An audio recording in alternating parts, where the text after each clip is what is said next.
It wasn't the white hankies and the braces and the bells that you see. Oh, there were bells.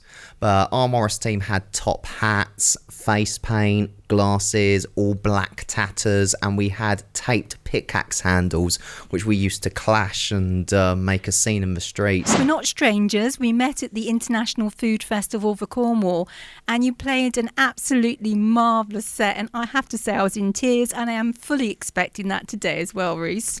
Oh, thank you very much. It's lovely to meet you too. And it was a brilliant event, the International Food Festival. I really enjoyed the day. It was. So since the night that you played piano at the Penzance Night Church, how has your musical career evolved? Has there been any standout moments or opportunities that have opened up to you? I wouldn't call it a musical career per se. I'll just call it complete bonkers what's been happening. It's just been one thing after another, after another, after another. And there's just been so much happening that sometimes I don't know how to deal with it or how to act. It's a very scary experience as well, especially doing live interviews, because you are very aware that there are a lot of people listening, and you're very aware that your words that you speak can carry a lot of weight. But I've had a lot of experience speaking in public, performing in public. For many years, I actually grew up performing. So when you went up to Sky, was it ever so super scary, or did you get there and think, okay, I'm just going to do that? So performance Rhys comes in, is that right? I was scared, very, very scared, very nervous. But the Sky team were absolutely brilliant. They made me feel at ease. They made me feel like there's nothing to worry about. You'll be okay. It's just a conversation. Just ignore the cameras, which there's a lot. It's like a big semicircle of giant cameras with these auto cues, and the lights are absolutely blinding.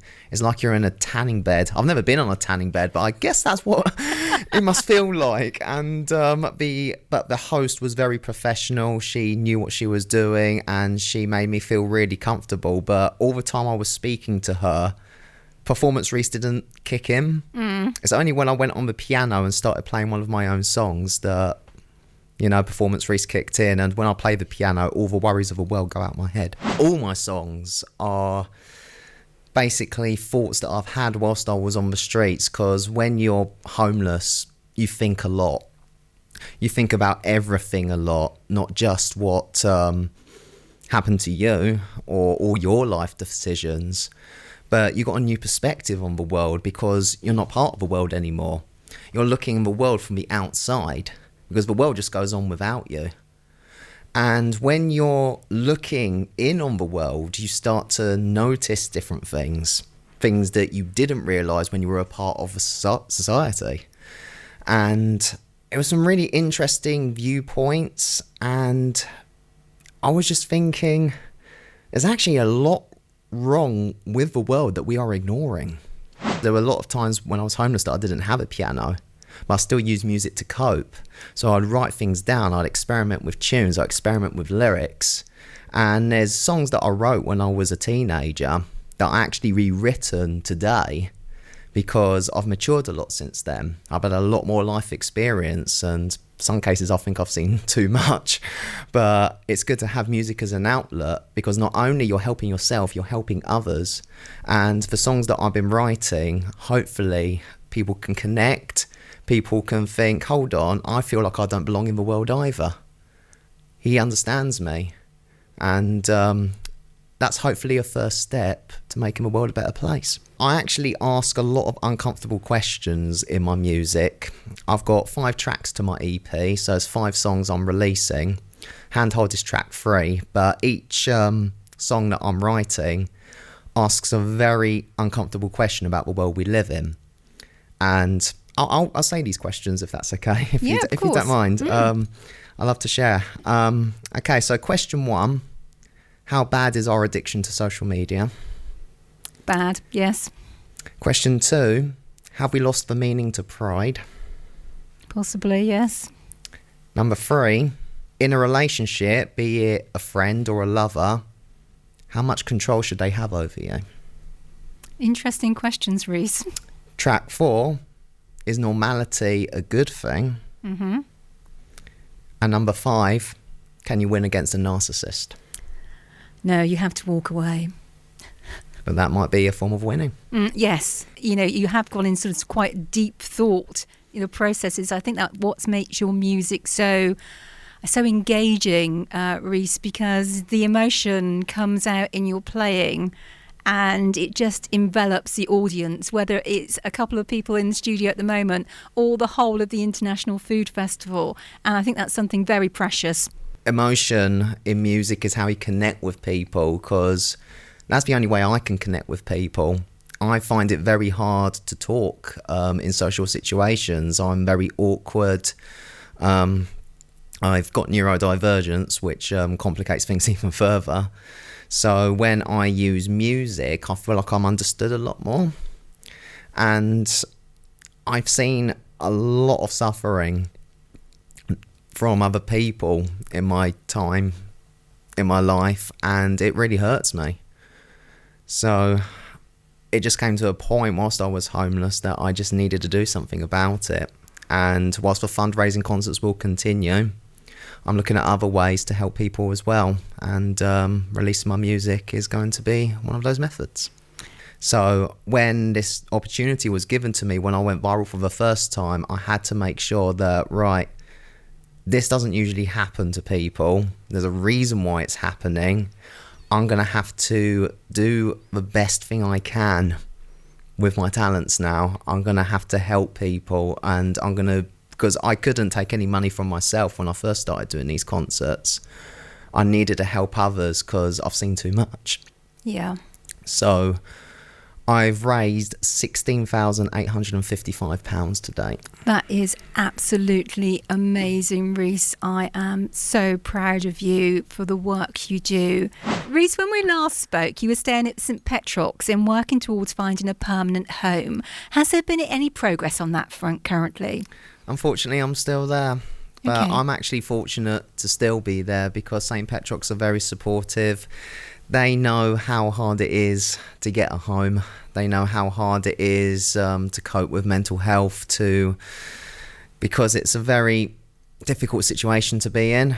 It's like I'm not on the streets, but if it weren't for St Petrock's, I'll still be on the streets. If it weren't for St Petrock's, I'll be on the streets for a whole year, even with all this going on. My homeless problem in Cornwall with a housing crisis and everything, it's an absolute massive problem that not too many people are aware of. Yeah, I must admit, unless you're touched by it, it goes sort of somewhat under the radar, doesn't it? So someone like me, I've got my own home. So what would you say that I could do to help homelessness? Would it be raising awareness, or would it just be having a conversation with someone? All homeless people are human beings. We live in a very dehumanised society where everybody is judged more on worth than their humanity. And it's getting to a real unsustainable point where families can't be families anymore. Kids can't spend time with mum and dad because mum and dad are both working, and if one of them does not work, then they're in danger of ending up in the same situation than I am.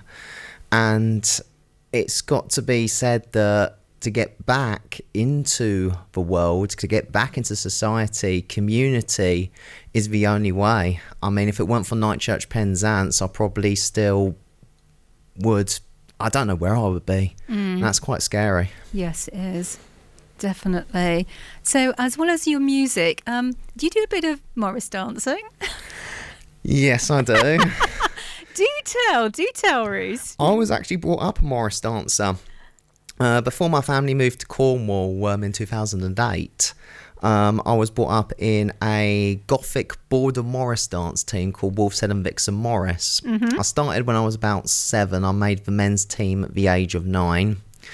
I got bullied at primary school for that, but it was when I saw how alternative the Morris dancing was, because it wasn't the white hankies and the braces and the bells that you see. Oh, there were bells, but our Morris team had top hats, face paint, glasses, all black tatters, and we had taped pickaxe handles which we used to clash and make a scene in the streets. These days I've actually got my own Morris dancing team in Truro. Mm-hmm. We're based in Camborne, but we practice in Hendra Hall in Truro every Sunday, 1 o'clock to 4 o'clock. We are called Order of the Geep, Alternative Morris. And not only we do traditional dances, we do alternative Morris dances to different styles of music, including metal music. Oh, fantastic. We Morris dance to metal music. Oh, and brilliant. it works. It works. That's a surprising thing about it. Now, should we have another one of your tracks? So what's your song called, Rhys? I Have Rights, But Not to You. Okay, take it away, Rhys.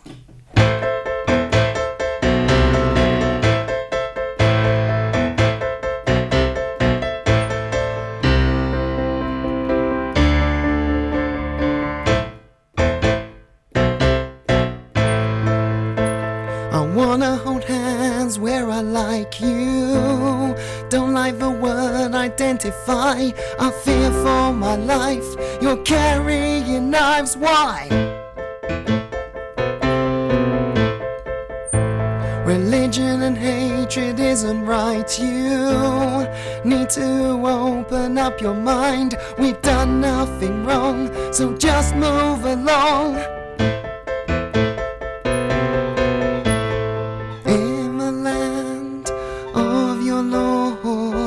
This wouldn't happen to me. Just stop and think before you decide to publicly refuse me. I have rights, but not to you.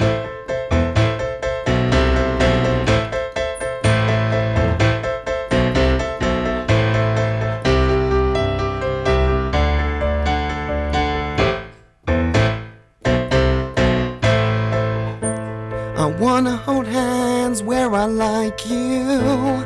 Do not have to go to pride. We're not here to hurt, so why don't you learn?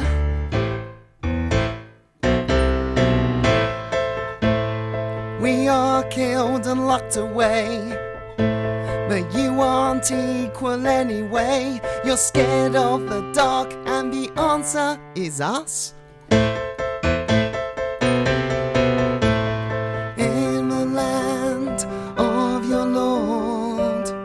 Wouldn't happen to me. Just stop and think before you decide to publicly refuse me. I have rights, but not to you.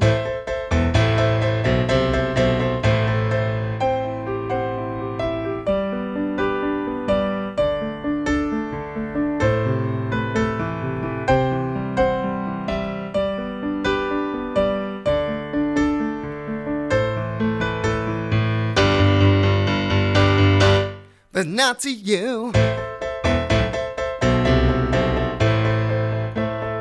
If we are a novelty, we will become normality. You're scared of the dark, the answer is us.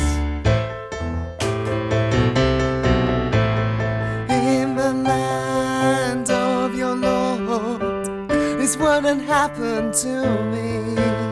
Just stop and think before you decide to publicly refuse me.